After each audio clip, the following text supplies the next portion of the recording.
Hello guys, আজকে আমরা চলে যাচ্ছি সেই লাইলার এক ভাতারের কাছে। সে নাকি লাইলার বিয়ে করার জন্য পাগল হয়ে গেছে। সে আমাদের ইনভাইট করেছে, আরও আমাদের অনেক সাংবাদিক ভাই আছে, তারা তার কাছে যাচ্ছে। কারণ সে নাকি কি ভিডিও কি করবে উপর আল্লাহ সে ভালো জানে। আজকে আমরা যাচ্ছি তার কাছে, আপনারা আমাদের সঙ্গেই থাকবেন। এখন চলেন আমরা যাই সেই লাইলার নতুন বয়ফ্রেন্ডের কাছে, চলেন। হ্যালো গাইস, তোমরা তো জানো আমি লাইলাকে কতটা ভালোবাসি। লাইলার প্রেমে আমি হাবুডুবু খাই। আচ্ছা, আমি লাইলাকে আমার জীবনের চাইতে বেশি ভালোবাসি। আমি চাই লাইলা যেন আমার বউ হোক। আমি লাইলাকে ভীষণ ভালোবাসি এবং লাইলাকে বিয়ে করার জন্য আমার যা যা করার দরকার আমি সব করব। তাও আমার লাইলাকে দরকার। আমি লাইলাকে ভীষণ ভালোবাসি।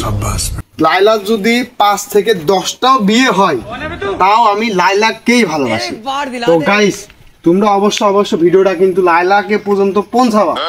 আমার একটু কথা বলতে সমস্যা হতে পারে, কারণ আমি মেলা দিন পরে লাইলার ভিডিও করতে হবে, কারণ আমি লাইলারে ভীষণ ভালোবাসি। লাইলার মামনের সাথে সারাসারি হইলো, আবার কোন দিনও 2 কোটি টাকা দেলমোহরে মানে বিয়ে হয়েছে, ওটা কোনো ফ্যাক্ট না। তারপরেও আমি লাইলার বিয়ে করব। আর লাইলার যদি 4-5টা বাচ্চাও থাকে তাও আমি লাইলাকেই বিয়ে করব। তো গাইস, আমি সব সাংবাদিক যাই হোক হইলো, যেহেতু আমি একটা টিকটকার, আমার তো কথা বাইতে যেতে পারে নাকি, বাইতে যেতে পারে নাকি। হ্যাঁ, তো আমি যেহেতু টিকটকার মানে হলো প্রতিবন্ধী। তো গাইস, এই ভিডিওটা শেয়ার করবা, অবশ্যই লাইলার কাছে ভিডিওটা পৌঁছা দিবা। আর তোমরা তো জানো লাইলার মামনের সাথে সারাসারি হয়, আমার কোনো ফ্যাক্ট নাই, তা আমার লাইলা লাগবে। লাইলাকে আমার লাগবেই। লাইলার জন্য আমি কি করব? লাইলা যদি আমার ঘরে আসে আমি ওর 1 2 3 4 5 কোটি টাকা দেলমোহর দেব।